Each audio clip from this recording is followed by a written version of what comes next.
Mis amados hermanos, nos dice la palabra de Dios en Gálatas 3:28 lo siguiente: ya no hay judío ni griego, no hay esclavo ni libre, no hay varón ni mujer, porque todos vosotros sois uno en Cristo Jesús. Y también 1 Corintios capítulo 4, el verso 6 dice: pero esto, hermanos, lo he presentado como ejemplo en mí y en Apolos, por amor de vosotros, para que en nosotros aprendáis a no pensar más allá de lo que está escrito, no sea que por causa de uno os envanezcáis unos contra otros. Todos son bienvenidos al estudio bíblico de hoy. Y a manera de introducción, Gálatas 3:28 nos dice y nos deja claro que en el cuerpo de Cristo la mujer y el hombre ya no existen. Existe el varón perfecto y el varón perfecto es Cristo. Así, mis amados, entonces, nosotros, hombres y mujeres, somos el varón perfecto, que a su vez también la Biblia dice que es el hombre espiritual, y que como tal debemos también entonces tener claro el mandamiento de 1 Corintios 4:6, que es el de no pensar más allá de lo que está escrito. Así que el tema que quiero compartir con ustedes lo he llamado el lenguaje del hombre espiritual. Y una vez más, todos son bienvenidos.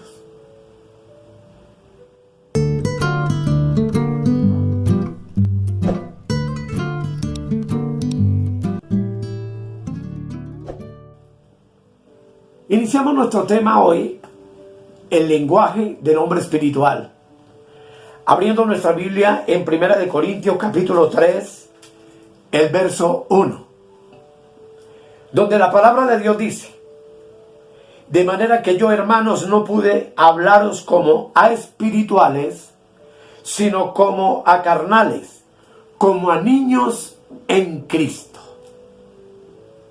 Y les invito para que hagamos una oración. Amado Rey de Gloria, en esta preciosa hora nos sentimos privilegiados de poder acercarnos una vez más a tu sabiduría, una vez más a tu hermosa palabra. Y oro, precioso Espíritu Santo, para que tú seas guiándonos a toda la verdad. Pues sabemos que únicamente el conocimiento de la verdad es el que nos puede dar plena libertad. En el nombre de nuestro Señor Jesucristo. Amén y amén. ¿Qué es un hombre espiritual? La respuesta es sencilla. Es uno cuyo espíritu humano, nacido de nuevo, es guiado por el Espíritu Santo de Dios a través de la palabra de Dios. El Espíritu Santo, y es indispensable, amado, que tú lo tengas muy claro, nunca guía a un hombre espiritual fuera de la palabra. Por eso comenzamos diciendo la importancia de aprender a no pensar más allá de lo que está escrito. Un espiritual entonces es un hombre, y obviamente una mujer, pero ya vimos que un hombre espiritual es alguien que tiene la palabra en su boca, en su corazón. Para un hombre espiritual, la palabra de Dios es su delicia, es su alimento, es su meditación. Las palabras, amados, de un hombre espiritual, por tanto, están gobernadas y dirigidas por el Espíritu Santo de Dios que habita en nuestro espíritu. Como ya nosotros vimos en otros temas anteriores, Pablo describe 3 clases de hombres en sus cartas. Número 1, al hombre natural, como ustedes pueden ver en la imagen. 2, el hombre carnal. Y 3, el hombre espiritual. Pablo define al hombre natural como alguien que no percibe, que no entiende las cosas de Dios. Versículo 14 del capítulo 2 de Primera de Corintios dice: pero el hombre natural no percibe las cosas que son del Espíritu, y aquí Espíritu está con mayúscula, de Dios, porque para él son locura, y no las puede entender porque se han de discernir espiritualmente. Pero nos dice también algo acerca del hombre carnal, y nos dice que no es capaz de recibir alimento sólido. Primera de Corintios 3, versículo 2 dice: os di a beber leche y no vianda, porque aún no erais capaces, ni sois capaces todavía. Pero también, finalmente, nos habla del hombre espiritual, y nos dice que el hombre espiritual juzga todas las cosas. Versículo 15 del capítulo 2 dice: en cambio el espiritual juzga todas las cosas, pero él no es juzgado de nadie. Y nos dice por qué el hombre espiritual tiene esta cualidad. Versículo 16: porque ¿quién conoció la mente del Señor? ¿Quién le instruirá? Mas nosotros tenemos la mente de Cristo. Por supuesto, hermanos, que estos 3 hombres poseen todos una mente diferente. La mente del hombre natural está puesto en la filosofía y en lo exterior y en las cosas de este mundo. La mente del carnal está puesta en las obras de la carne. Pero la mente del hombre espiritual están puestas obviamente en el espíritu, en las cosas de arriba y no en las de la tierra. Pablo dice que el único de estos 3 hombres, entonces, que tiene la capacidad de discernir las cosas espirituales, es el hombre espiritual. Porque el espiritual juzga todas las cosas con la mente de Cristo. Esto es una introducción a lo que quiero compartirles. Así entonces, el que tiene la mente de Cristo es el hombre espiritual. Y por supuesto que entonces tiene también el lenguaje espiritual.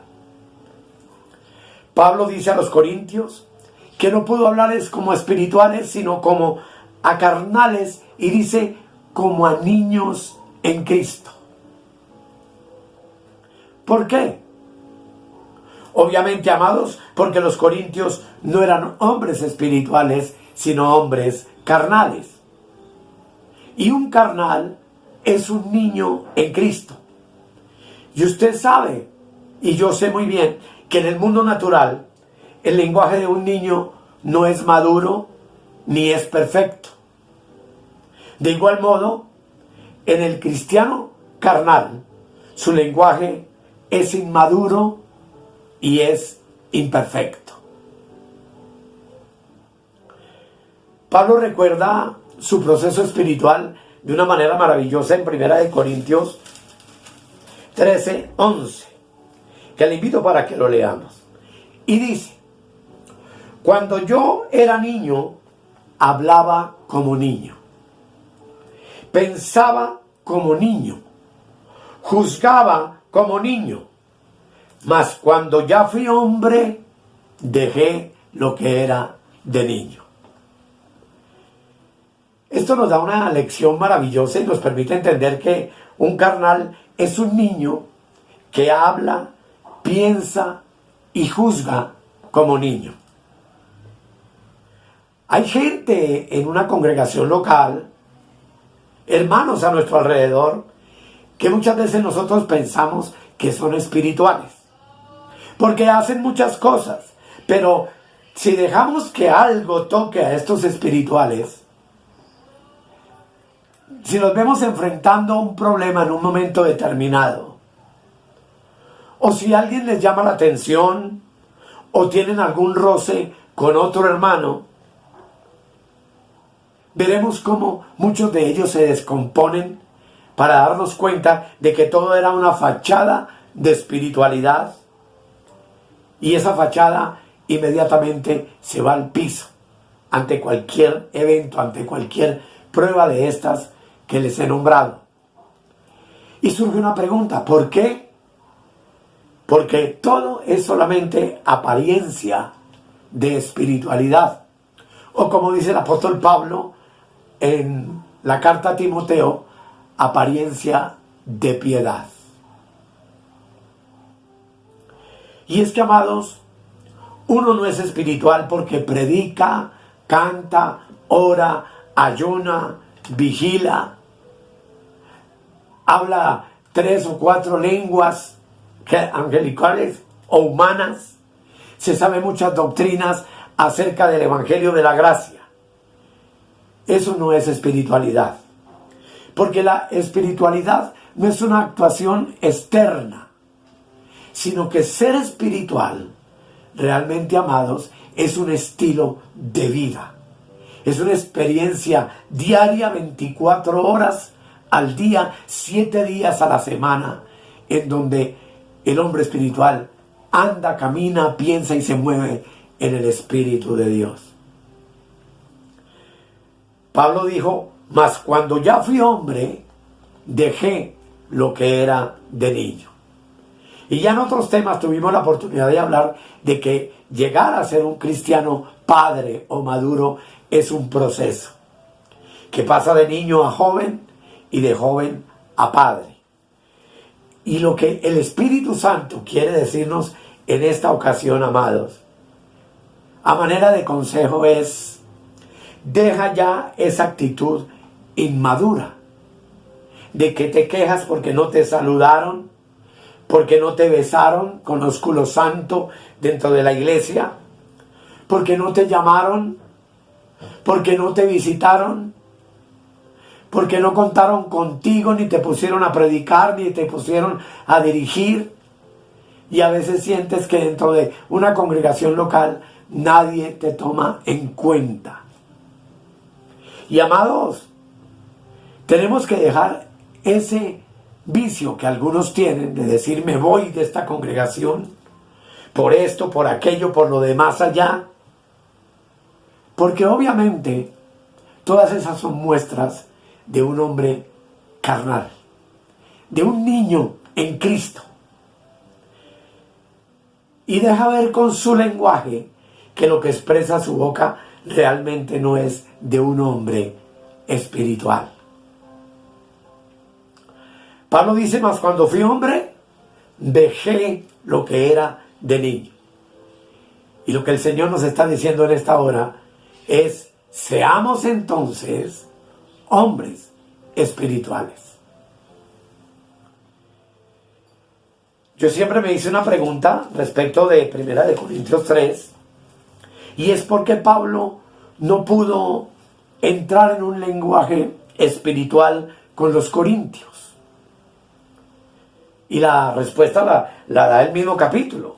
Y es porque entre ellos habían celos, contiendas y disensiones. Pablo dice en el versículo 4: porque diciendo el uno: yo ciertamente soy de Pablo, y el otro: yo soy de Apolos, ¿no sois carnales? Uno de los más grandes daños que se le ha hecho a la iglesia es el movimiento denominacional, que ha partido en 1000 pedazos al cuerpo de Cristo, donde cada uno de los miembros de X o Y denominación creen que es la única verdadera, se jactan de estar dentro de ella, y en muchas que yo conozco descalifican a los demás hermanos tachándolos de falsos. Y obviamente, a la luz de lo que estamos viendo Eso es una actitud absolutamente carnal y absurda. Porque un espiritual no mantiene su boca llena de celos en su lengua. No vive lleno de contienda y no vive lleno de disensión. Tú nunca oirás a un espiritual diciendo: yo soy de Pablo, yo soy de Apolos, yo soy de Asambleas de Dios, yo soy de la ministerial de Jesucristo, yo soy pentecostal, yo soy unitario, yo soy evangélico, porque todas esas cosas definitivamente dividen al cuerpo de Cristo. Y un espiritual sabe que todos sus hermanos son servidores de Cristo, por medio de los cuales muchos han llegado a creer y a confiar en nuestro Señor Jesucristo y, por supuesto, en el Evangelio. Así que entonces, un hombre espiritual es prudente, es pacificador, es tolerante y es edificador. Un espiritual no se deja enredar, ni amargar, ni arrastrar por nada, ni por nadie. Un espiritual es un cristiano firme que sabe dónde está, que sabe quién es, que tiene conciencia absoluta de que está donde está porque allí lo colocó Cristo. Que lo que hace, lo hace porque es Cristo quien lo hace a través de él. Él no es más que un instrumento de Dios a través del Espíritu por medio de nuestro Señor Jesucristo. Por tanto, no es una persona sectaria, ni divisionista, ni criticona, ni juzgona de nada ni de nadie. ¿Por qué, hermanos? Porque un espiritual no divaga de doctrina en doctrina, sino que se afirma en la gracia que ha recibido por medio del Evangelio, y esa es la que lleva su conducta, su comportamiento, la que lo hace actuar, no conforme a él le parece ni como los demás dicen que debe actuar, sino como está escrito. Pues ya vimos, y lo repito de nuevo, debemos aprender a no pensar más allá de lo que no está escrito, de lo que está escrito, para que no caigamos en divisiones, para que no caigamos en conceptos humanos. Hoy las redes sociales están plagadas de hombres diciendo Dios me dijo, y comienzan a hablar y a juzgar y a condenar y todo eso, amados, es una prueba y una muestra sencilla de que son niños en Cristo, de que son cristianos carnales. Entonces usted me hará una pregunta: ¿cuál es entonces el lenguaje de los espirituales? Y esa es la pregunta clave del tema que quiero compartir con ustedes. El lenguaje de un hombre espiritual, entendiendo que es mujer y hombre y que no hay varón ni mujer en Cristo, es el lenguaje de la reconciliación. Pongo la palabra en la parte inferior, bien grande para que la tengamos en cuenta. Cuando Cristo, por medio de su muerte, amados, quitó de en medio la maldición, la condenación y la deuda del pecado, perdonó, por supuesto, todos nuestros pecados. Así dice Colosenses, capítulo 3, capítulo 2, versículo 13. Leámoslo. Y a vosotros, estando muertos en pecados y en la incircuncisión de vuestra carne, os dio vida juntamente con él, perdonándoos todos los pecados. ¿Cuántos pecados nos perdonó Cristo? Todos. Entonces, un hombre espiritual, que somos tú y yo, ¿cómo debemos andar? Debemos andar como hombres perdonados. ¿Y qué es un perdonado? Es alguien que se arrepintió una vez y recibió el perdón. Aquí hay una parte muy importante que quiero compartir con ustedes para que la entendamos. antes de que Cristo muriera en la cruz por nuestros pecados, Juan el Bautista y el Señor Jesucristo predicaban el evangelio del arrepentimiento. Pero cuando Cristo murió en la cruz, dice la Biblia que Él anuló los decretos pecaminosos y la ley que nos era contraria. ¿Para qué? Para que pudiéramos vivir eternamente reconciliados con Dios. Aquí hay una poderosa revelación y una sabiduría que tú tienes que tener clara. De la cruz para acá, el acta de los pecados ya no existe, porque Cristo la anuló. Y tú y yo somos llamados entonces a andar justificados por la fe y a tener paz para con Dios a cada instante. Así dice Romanos capítulo 5, Romanos 5, versículo 1. Dice: justificados pues por la fe, tenemos paz para con Dios por medio de nuestro Señor Jesucristo. Una vez arrepentidos, fuimos entonces siempre perdonados y siempre justificados. Tú te arrepientes una sola vez y una sola vez Dios entonces te perdona, una sola vez te justifica y una sola vez te salva.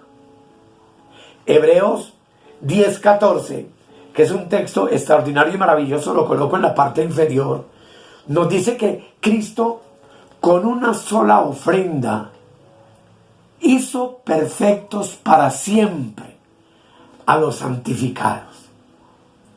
Entonces, yo fui justificado por Cristo cuando me arrepentí una vez y tengo paz para con Dios por medio de ese arrepentimiento, y ese arrepentimiento es para siempre. Y entiendo hoy que el sacrificio que hizo Cristo por mí en la cruz me ha hecho perfecto para siempre en Él. Esa ofrenda te ha hecho a ti completo, te ha hecho santificado, te ha hecho perdonado y te ha hecho santo para la gloria de Dios y perfecto. No lo digo yo. Aprendamos a pensar solamente lo que está escrito. Y notemos que Hebreos 9:26, por ejemplo, nos dice que, como ven en la parte inferior, Cristo se presentó una sola vez para siempre por el sacrificio de sí mismo para quitar de en medio el pecado. Con una sola vez, Cristo quitó de en medio de ti la maldición, la muerte, que obviamente era consecuencia del pecado. Así que cuando tú o un pastor desde un púlpito le pide a los hermanos que se arrepientan, les está diciendo entonces que todavía están bajo maldición de pecado. Todavía les está diciendo, todavía ustedes no han sido justificados. Todavía ustedes no han sido perdonados. Todavía ustedes están en sus delitos y pecados, y eso es una horrenda herejía bíblica. Y yo quiero que tú lo tengas claro. ¿Por qué? Porque un hombre arrepentido ya está entonces perdonado, ya está justificado. El pecado le ha sido quitado, su carne ha sido circuncidada y está completo y está perfecto ahora delante de Dios. ¿Cómo llamar nosotros incompleto o pecador a aquello que Dios a través de Cristo con una sola ofrenda hizo para siempre perfecto? ¿Cómo llamar pecador a aquel que Dios perdonó para siempre cuando se arrepintió una sola vez? Surge, por supuesto, la pregunta. Cuando en tu carne tú le fallas a Dios, Y respóndemela, por favor. Cuando tú le fallas a Dios, ¿tiene entonces que volver a morir Cristo por esa falla o pecado que tú cometes? En ninguna manera, porque Cristo ya lo hizo una sola vez y para siempre. Tú te arrepentiste, y lo repito, una sola vez para salvación, porque por una sola vez para salvación fue que Cristo perdonó todos tus pecados. ¿Por cuánto tiempo te perdonó y te justificó? Para siempre. Entre tú y Dios no hay ninguna enemistad, solamente hay paz. Y ya lo leímos en la palabra. Pastor, si ya estoy arrepentido y perdonado, pero fallo, entonces, ¿qué debo hacer? Segunda de Corintios nos da la respuesta de manera maravillosa y clara, y yo te invito para que juntos lo leamos atentamente, porque es que, vuelvo y lo repito, debemos aprender a no pensar más allá de lo que está escrito, ni de lo que escuchamos, ni de lo que nos dicen, porque si lo que escuchamos o nos dicen no está escrito, entonces no es la palabra de Dios. Miren lo importante de esto. Segunda de Corintios capítulo 5, verso 17. Dice, de modo que si alguno está en Cristo, nueva criatura es. Las cosas viejas pasaron, he aquí todas son, ¿qué? Hechas nuevas. Tú conoces el texto. Pero el verso 18 dice, y todo esto proviene de Dios, quien nos reconcilió consigo mismo por Cristo, y nos dio el ministerio de la reconciliación, y nos encargó a nosotros la palabra de reconciliación. Mire qué cosa tan importante. Versículo 19, que Dios estaba en Cristo reconciliando consigo al mundo, no tomándole a los hombres en cuenta sus pecados, y nos encargó a nosotros la palabra de la reconciliación. Esto es algo fundamental e importante, como si Dios rogase por medio de nosotros a todos los hombres reconciliados con Dios. Ese es ese ministerio. Observa, hermanos, que Dios ya nos reconcilió consigo mismo, dice con Él mismo, por Cristo. ¿Qué quiere decir la palabra reconciliado? Definámoslo de manera natural y sencilla. Que Dios ya no está enojado contigo. Y Él no está enojado contigo para que tú entonces no estés enojado con tu hermano. Que Dios no tomó en cuenta tus pecados para que tú no se los tomes en cuenta a tus demás hermanos.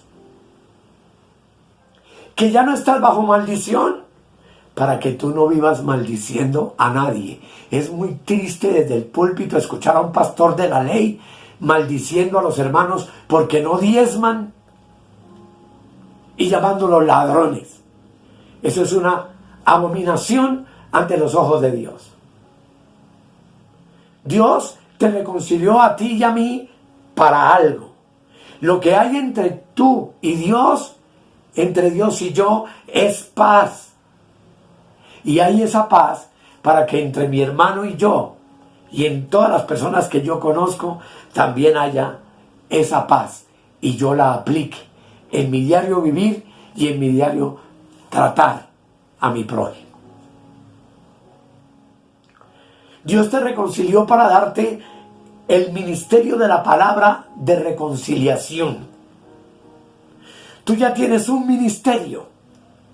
Y la palabra que tienes que dar es la palabra, por favor, reconciliaos con Dios.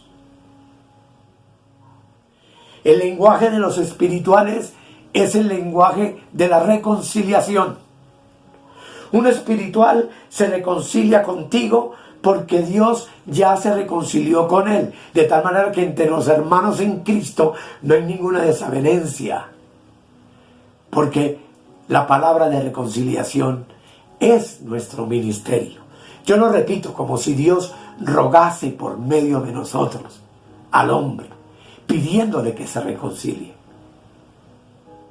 Un espiritual es un reconciliado para reconciliar. Es uno que comprende bien la palabra comunión, que yo coloco allí, pero más abajo la parto en dos, porque es que la palabra comunión partida significa común unión. Léelo bien.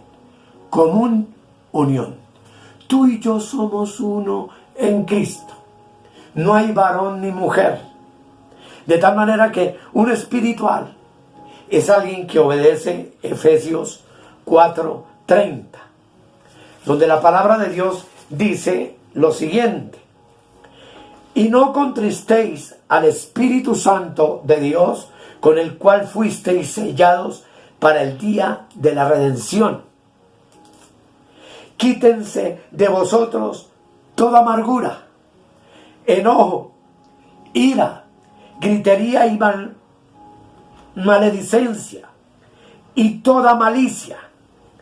Antes, sed benignos unos con otros, misericordiosos, perdonándoos unos a otros, como Dios también os perdonó a vosotros en Cristo. Y estos textos hablan de la palabra reconciliación.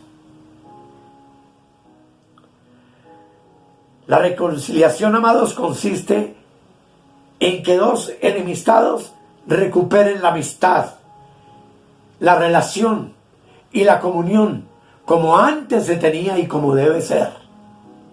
Un reconciliado ya no está lejos, sino cerca de la persona que le ofendió, con la que tuvo el problema y la dificultad. Ya no está airado, ya no grita, sino que está completamente tranquilizado. La reconciliación nos ayuda a cambiar las posiciones y las condiciones. Un espiritual hace que vuelva a reinar la amistad con aquella persona con quien había entrado en conflicto. O al menos el espiritual hace su parte para buscar la reconciliación. Y es que un espiritual a ninguno conoce en la carne, o según las cosas de la vieja creación de ese hermano, porque entiende que ese hermano es una nueva criatura. El espiritual anda, vive y se mueve en una nueva creación. El espiritual pasa por alto las cosas viejas, como las ofensas, los agravios, las burlas, el daño, el odio, la amargura y el resentimiento que otro puede haber tenido contra él. Un espiritual es un embajador en el nombre de Cristo. Y él representa, amados, la reconciliación, la pacificación y la unidad. Así, mis amados, la reconciliación es el ministerio que aparta la hostilidad, que apacigua la ira del hermano, que destruye cualquier división dentro del seno de una congregación local o con hermanos que son de otras organizaciones. Eso a nosotros no nos importa. Nosotros vemos en ellos la nueva creación de Dios y vemos a Cristo. Un espiritual que conoce la palabra de reconciliación revive cualquier enemistad muerta.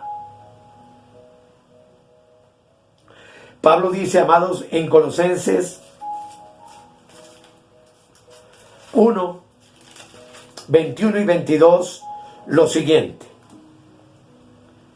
Dice el verso 21: y a vosotros también, que erais en otro tiempo extraños y enemigos en vuestra mente, haciendo malas obras, ahora os ha reconciliado. Dios está reconciliado contigo y conmigo. Y en el verso 22 dice, el anterior, os ha reconciliado, 22, en su cuerpo de carne por medio de la muerte, para presentaros santos y sin mancha e irreprensibles delante de Él. Reconciliación es entonces, mis amados, el lenguaje de los espirituales. Es nuestro lema como embajadores de Cristo. Es entonces lo que dice 2 Corintios 5:20. Y yo espero, mi amado, que tú lo puedas meditar en tu hogar. Yo a veces me emociono mucho cuando hablo estas cosas. Pero dice 2 Corintios 5:20. Léelo conmigo, muy despacio. Así que somos embajadores en nombre de Cristo, como si Dios rogase por medio de nosotros. Os rogamos en nombre de Cristo, reconciliaos con Dios. Reconciliaos con Dios. Que mi hermano cometió una falta y un pecado, no soy nadie para juzgarlo ni para condenarlo, pero sí para, como embajador de Cristo, rogarle, no que se arrepienta otra vez, sino que se reconcilie con Dios, porque Dios ya está reconciliado con él. Que el Señor amado nos ayude a ser esa clase de hombres espirituales, agentes de consolación, agentes de reconciliación. Que busquemos la unidad del cuerpo de Cristo, no a través de ministerios o de denominaciones o de que este pastor sí, aquel no, sino la unidad de la reconciliación en el amor y en el perdón mutuo.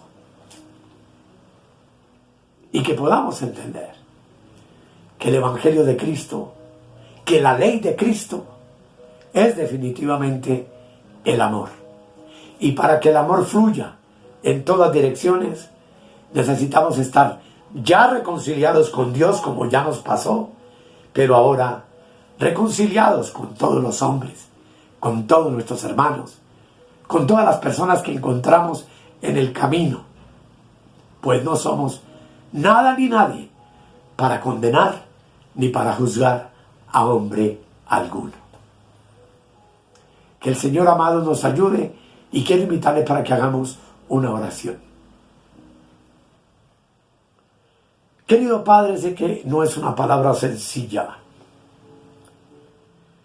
En sí la palabra reconciliación es una palabra con un profundo significado espiritual para el hombre espiritual. Ayúdanos, mi Señor, a aplicarla en nuestro peregrinar diario. Ayúdanos a amar como tú nos amaste desde antes de la fundación del mundo. Y ayúdanos, Señor, a llevar siempre en nuestra boca el ministerio de la reconciliación. El ministerio del saber que ya somos perdonados por ti, de que tenemos vida eterna, de que tú nos ves perfectos y completos en Cristo, y entender que en Cristo somos uno solo, donde no hay judío ni griego, ni esclavo ni libre, ni varón ni mujer, ni pentecostal, ni unitario, ni trinitario, sino solamente cristianos, unidos en el amor de Cristo. En el nombre precioso de Jesús te doy gracias. Amén. Y amén. Que el Señor, mis amados, les continúe bendiciendo. Y por supuesto que si el Señor me da vida, nos vemos en el próximo tema. Si estos mensajes te edifican, por favor dale like al video, porque eso hace que YouTube lo pueda seguir publicitando a través de todas sus páginas. Y muchas gracias por tu atención. Hasta la próxima.